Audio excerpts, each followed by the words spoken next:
Hello, good morning mga farmers. Papakita ko lang sa inyo itong mga bulaklak na tanim ng mga may bahay dito sa Palmera.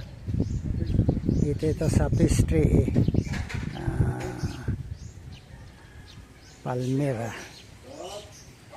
Ayan o, yung kanilang bulaklak maganda. Ito yung gumamila.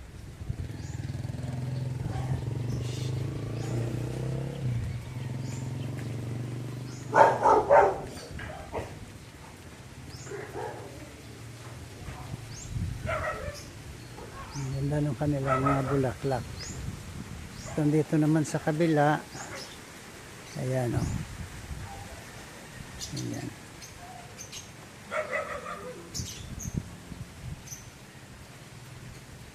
Ang ganda ng mga bulaklak.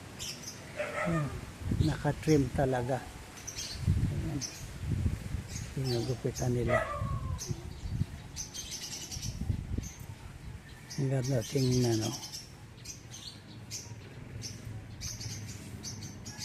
Ito ay sa tabing kalsada na tanim na bulaklak. Ayan.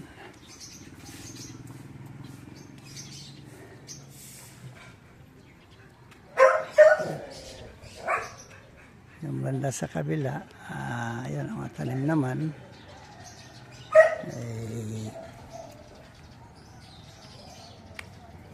Sitaw at saka kalabasa. Ito naman ang nakagapang dito sa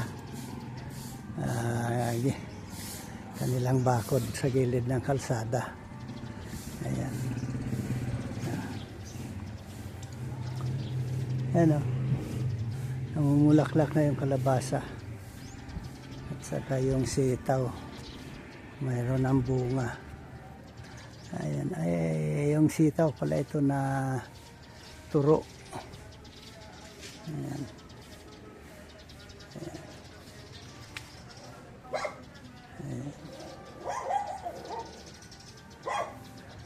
Ayan na guys, ayan, pwede nang gulayin yan. Kaya kahit pa paano, wala nang pagbili ng gulay dahil marami ng bunga yung kanyang sitaw. Okay, hanggang dito na lang mga ka-farmers. Okay, thank you Lord.